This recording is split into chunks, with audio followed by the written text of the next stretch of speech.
Olá, meus irmãos, Deus os abençoe, em nome de nosso Senhor Jesus Cristo. Pela graça de Deus, estamos aqui para mais essa conversa nesse dia. Eu espero que possa ser algo relevante e que contribua com a fé para o arrebatamento. Nós estamos vivendo os dias em que a mensagem está produzindo em nós a fé para o arrebatamento. Esta fé que vem da mensagem está baseada unicamente na restauração da fé original, onde a verdadeira igreja creria em toda a palavra de Deus. Veja, a única forma da semente se reproduzir é mantendo-a original. Então a verdadeira igreja, veja, uma semente original, porque de acordo com Gênesis 1:11, cada semente produziria de acordo com a sua espécie. Então, para reproduzir outra vez a palavra em carne humana, a verdadeira igreja teria sua fé restaurada e a verdadeira igreja viveria de cada palavra que sai da boca de Deus. Veja, esta fé original, porque nós aprendemos com a mensagem do profeta que o que derrubou os nossos pais da eternidade foi descrer de apenas uma palavra. Então Deus nos colocaria aqui, no tempo do fim, no tempo da colheita, de acordo com a profecia, ele prometeu a restauração completa em Joel capítulo 2. Veja, essa restauração, a fé original. E esse é basicamente o ministério de Malaquias capítulo 4. Restaurar a fé da igreja para que ela pudesse viver de cada palavra que sai da boca de Deus. E o profeta pregou a mensagem arrebatamento, para mostrar que o arrebatamento é primeiramente uma revelação. Veja, e revelação é fé.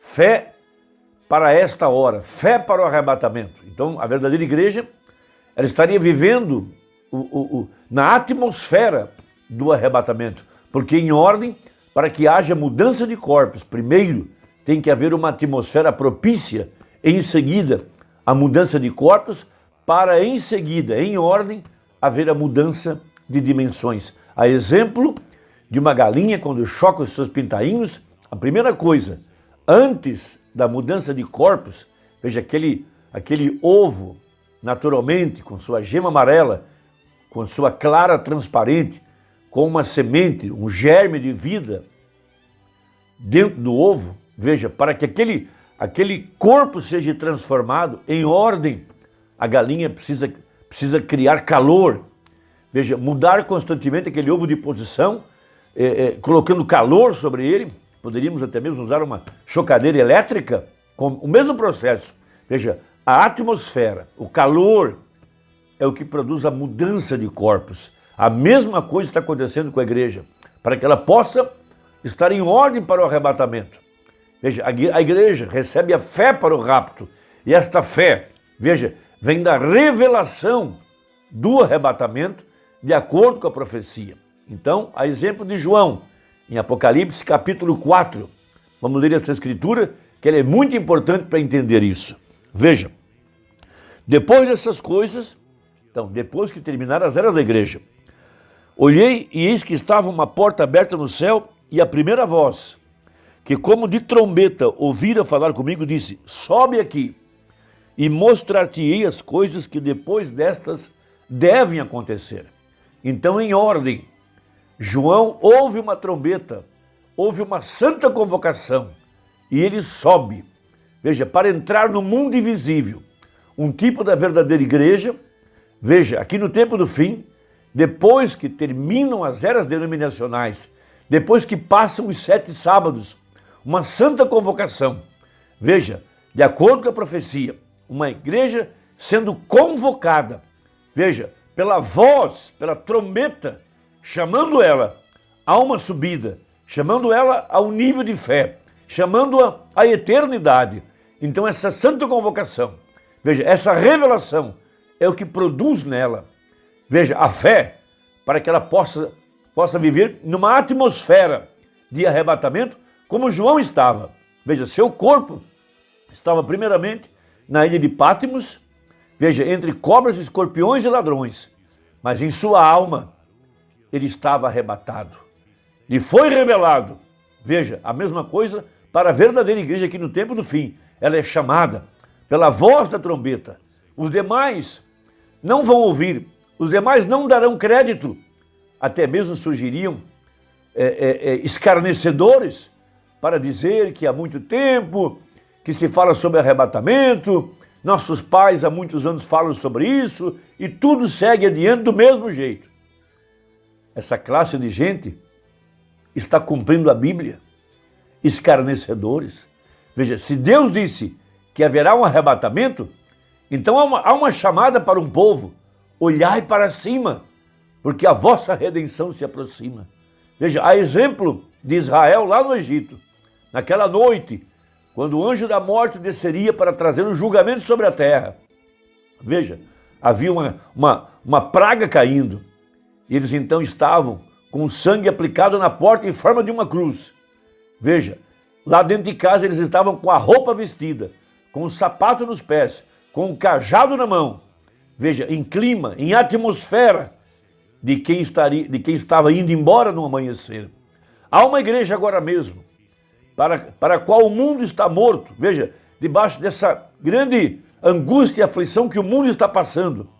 Veja, há uma pressão agora, através da política, através da ciência, através desses espíritos que estão querendo tirar os nossos direitos, as nossas liberdades, de acordo com a profecia. A igreja teria que parar de pregar. E isso vem caminhando muito rapidamente. Mas veja, é a profecia, e nessa atmosfera há uma igreja agora entrando no clima de arrebatamento, para em seguida ser transformada. Veja, uma santa convocação, um chamado para o alto. Então há um povo que tem ouvido a voz do Espírito. Então, na mensagem O Arrebatamento, veja, parágrafo 65 a seguir, diz o profeta: mas para a igreja, a noiva, o arrebatamento é uma revelação para ela. Veja, antes de ser um desaparecimento secreto, antes de ser uma transformação, primeiro é uma revelação para produzir a atmosfera, para produzir a fé, porque fé é revelação. Veja, e é revelado a ela que a revelação, a verdadeira noiva de Cristo, está esperando por essa revelação do arrebatamento. Então, continua o profeta, agora é uma revelação, porque a revelação é fé. Não se pode ter uma revelação sem que seja fé. Fé é uma revelação, porque é algo que lhe é revelado. Enquanto muitos estão se embaraçando com o negócio dessa vida, muitos estão escarnecendo, outros não creem. Mas a verdadeira igreja, essa que tem seu nome no livro da vida do Cordeiro, essa que não foi enganada, essa que é chamada pelo profeta de a pequena noivinha. Veja, essa que ele viu em sua visão, essa que está em Apocalipse 19, já a sua esposa se aprontou. Essa ouviu a santa convocação, essa ouviu a voz de trombeta, essa subiu mais alto para entrar, veja, na região celestial, no mundo invisível, entrar além do véu, porque o sétimo selo já é a entrada à eternidade. O sétimo selo é o verdadeiro batismo com o Espírito Santo, é a chamada para ir além do véu, lá onde está a glória da Shekinah. Veja, o segundo átrio, onde continham os castiçais, representando as 7 eras da igreja, mas além do véu, no lugar santíssimo, veja, já era além das 7 eras, além dos 7 sábados, já é a entrada à eternidade, do mundo visível ao mundo invisível, lá onde está Deus, lá onde está a glória da Shekinah, lá onde o eleito entra, tendo acesso ao pilar de fogo, acesso ao poder vivificador, acesso ao alimento espiritual, às 7 vozes dos 7 trovões. É ali onde o eleito tem entrado. Veja, essa revelação bendita. Fé é uma revelação, fé é algo que lhe foi revelado, como foi a Abraão, que podia chamar qualquer coisa contrária ao que lhe havia sido revelado, como se não fosse assim. Agora, fé é isso, que a fé é a revelação de Deus. A igreja está edificada sobre uma revelação, o corpo inteiro, todo, edificado sobre essa revelação. Então a verdadeira igreja seria chamada a essa condição. Veja, agora, ele prometeu, parágrafo 78, ele prometeu certas coisas neste último dia na Escritura, para produzir essa fé, para despertar a igreja, para chamá-la para o alto, para que ela levantasse sua cabeça em clima, em atmosfera, em poder vivificador. Assim é como Jesus foi o Filho de Deus e ele prometeu enviá-lo.